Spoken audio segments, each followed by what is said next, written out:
તો હવે વાત કરવી છે એ સમાચારને લઈને જેને લઈને કોર્ટમાં અવારનવાર દલીલો થતી હોય છે। સુપ્રીમ કોર્ટમાં રખડતા શ્વાન સંબંધિત કેસ પર સુનાવણી।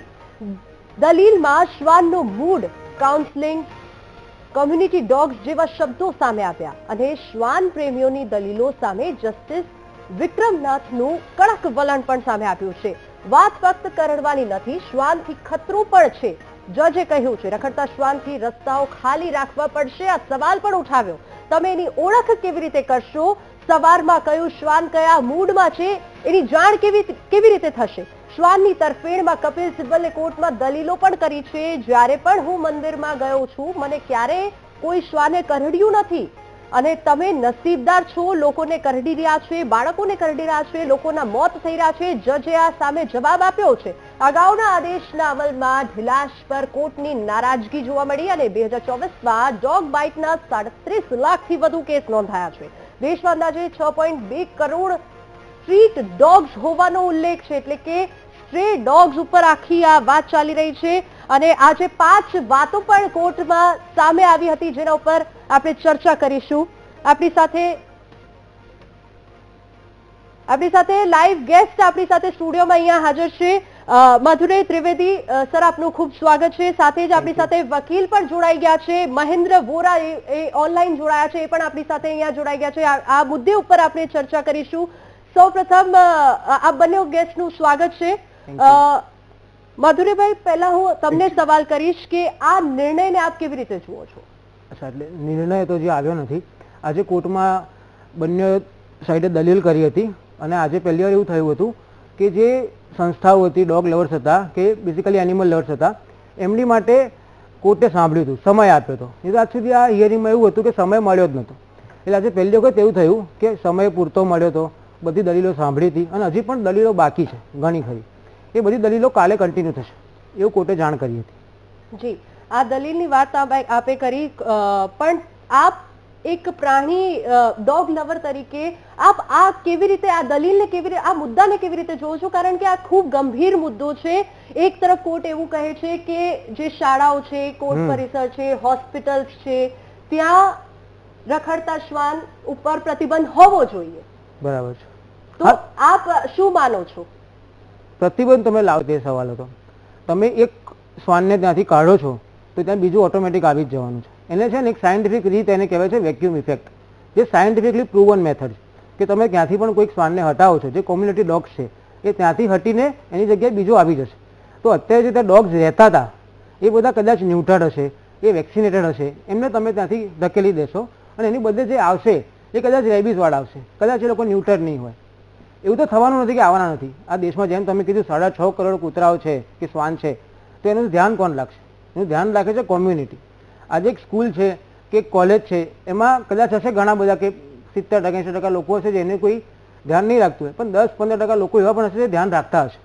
તો એવું પણ બને છે કે તમે એવું કહો છો કે નિકાળી દો, એનાથી કંઈ નિકાલ નથી આવવાનો, એનાથી પ્રોબ્લેમ વધવાનો જ છે। પ્રોબ્લેમ સોલ્વ ત્યારે થશે જ્યારે આપણે જોડે રહેતા શીખીશું, એમને સાચવતા શીખીશું। મધુરેભાઈ, આપણી સાથે વકીલ મહેન્દ્ર વોરા પણ જોડાઈ ગયા છે। મહેન્દ્રભાઈ, ખૂબ સ્વાગત છે આપનું વીટીવી ન્યૂઝ પર। મહેન્દ્રભાઈ, મધુરેભાઈનું એવું કહેવું છે કે આ જો પ્રતિબંધ મૂકવામાં આવશે તો આ પરિસ્થિતિનો કોઈ નિકાલ નહીં આવે, આ સમસ્યા વધી જશે। આપ શું કહેશો સર? આ બાબતે કૂતરાઓ કરડવાની સમસ્યા આખા ભારતમાં છે। એ બાબતે નામદાર હાઈકોર્ટમાં, સુપ્રીમ કોર્ટમાં જે અરજીઓ થઈ છે ત્યાં નામદાર કોર્ટનો વ્યૂ એવો છે કે કૂતરાઓ સંખ્યાને નિયંત્રિત કરવામાં આવે। શાળાઓમાં, રસ્તાઓમાં જ્યાં પણ બાળકોને કૂતરાઓ કરડે છે એ બધી જગ્યાએ એને ઓથોરિટીએ એના માટે અમુક વસ્તુ બનાવવી પડશે। અને નામદાર સુપ્રીમ કોર્ટમાં આજે જે સુનાવણી થયેલ છે એ નામદાર કોર્ટમાં એ લોકો અસર કરતા છે, હજી જીવદયા પ્રેમી છે, એ 3 લોકોને સાંભળ્યા છે અને નામદાર સુપ્રીમ કોર્ટનું કહેવું છે કે કૂતરાઓને કેપ્ચરને પકડીને એને સ્ટેરિલાઇઝ કરવા, સ્ટેરિલાઇઝ કરીને વેક્સિન આપવી અને પછી એમને છોડવા।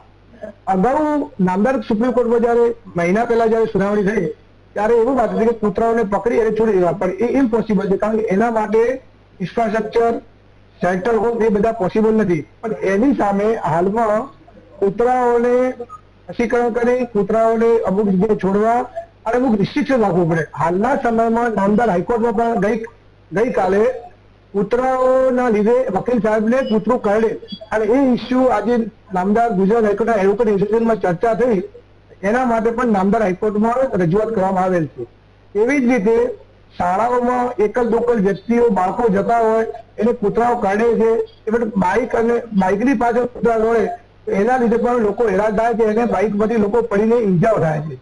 એના માટે જે અરજી થયેલ છે એમાં જીવદયા પ્રેમી અસર કરતા બંનેને સાંભળી નામદાર કોર્ટે યોગ્ય હુકમ કરવા માટેની વાત કરી છે. હિયરિંગ ચાલુ છે, પણ અલ્ટિમેટલી આપણામાં જે કૂતરાઓની સંખ્યા વધી છે તેને નિયંત્રણ કરવી પડશે, એમને રસીકરણ ખસીકરણ કરવું પડશે અને અમુક જગ્યાએ છોડવા પણ પડશે.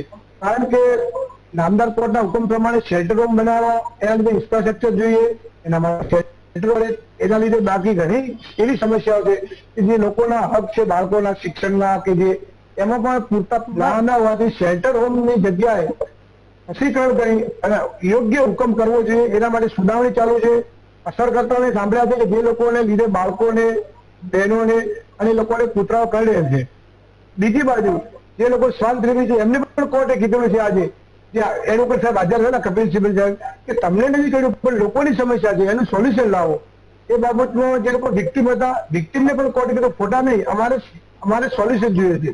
એ સોલ્યુશન બાબતે નામદાર સુપ્રીમ કોર્ટ બહુ ચિંતિત છે. નામદાર હાઈકોર્ટ અને નામદાર સુપ્રીમ કોર્ટે દરેક રાજ્યમાંથી સજેશન મંગાવ્યા છે કે આ સમસ્યાનું નિરાકરણ લાવો. એ નિરાકરણ માટે હાલમાં પણ હિયરિંગ ચાલુ છે, આવતીકાલે પણ ચાલુ રહેવાનું છે અને હાલના દરેક શેરીમાં જી હોસ્પિટલમાં મહેન્દ્રભાઈ સરકારી સંસ્થામાં દરેક જગ્યાએ કૂતરાઓ જે રખડે છે અને એના લીધે જે નુકસાન થાય છે, જેના લીધે લોકોને કરડે છે, એની સમસ્યા માટે પણ જે સંસ્થામાં હોસ્પિટલ છે ત્યાં પણ સારી રીતે જી આ બંને પાસેથી હું એક સવાલ ઉપર જવાબ માંગવા ઈચ્છું છું કે કપિલ સિબ્બલે દલીલ કરી છે કે જે કૂતરાઓ કરડે તો તેની નસબંધી કરાવી દો. તો હવે એ ખબર કેવી રીતે પડે કે ભાઈ આ કૂતરું જે આ શ્વાન જે છે એ કયા મૂડથી આપણા પાસેથી પસાર થઈ રહ્યું છે? એ તો ગમે ત્યારે તમને આવીને કરડી શકે છે. જી મહેન્દ્રભાઈ, એના માટે એવું છે કે એના માટે ટેગ સિસ્ટમ આવે. જે કૂતરું પકડાય એની ટેગ હોય, ખસીકરણ કર્યું એ પ્રમાણે ચાલવું પડશે તો ખબર પડશે કે ભાઈ આમાં એ પ્રોબ્લેમ છે કે નહીં. કારણ કે આ તો કૂતરા તો દરેક જગ્યાએ મળવાના, શેરીમાં બીજે બધે. એટલે ટેગ સિસ્ટમથી કે આનાથી ખસીકરણ કરી અને કૂતરાને જે અડકવાયા જે હોય બાઇટિંગ કરે છે એમાં થોડો ફરક આવશે. અમુક જગ્યાએ કૂતરા ના આવે એના માટે સોસાયટીના લોકો, સંસ્થાઓના ચોકીદાર એ બધા ધ્યાન રાખવું પડશે. કારણ કે કૂતરાઓને તમે બધી જગ્યાએ દૂર કરી શકશો નહીં, પણ કરવા જગ્યાએ જે છે એટલે શાળાની આજુબાજુ, શેરીમાં તો લોકોના સહકારથી આનો રસ્તો નીકળશે. બિલકુલ. માધુરીભાઈ આપ શું કહેશો આના પર? સૌથી પહેલા તે વાત નામદાર કોર્ટે કરી હતી. સિબ્બલ સાહેબ એવું કીધું કે દરેક પાસે કૂતરો નથી કરતો. હવે તમે જેમ મને પૂછ્યું કે ખબર કેવી રીતે પડશે કૂતરું કરશે કે નહીં, તો એમ તો કૂતરાને પણ ખબર કેવી રીતે પડશે કે માણસ મને લાકડી મારશે કે નહીં, રાઈટ? એ સેમ વસ્તુ છે, બંને બાજુનો એંગલ છે.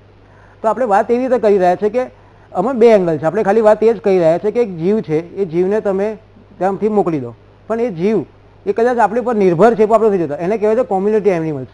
ડોગ્સ આપણા બધાની વચ્ચે રહીને જ જીવે છે, આપણાથી ભરણ પોષણ કરે છે, બધું જ આપણા રીતે થાય છે. તો પછી જસ્ટ બીકોઝ એ ત્યાં રહી નથી શક્યો એટલે આપણે ત્યાં તેને કાઢી મૂકવાનો, એ વસ્તુ ખોટી છે.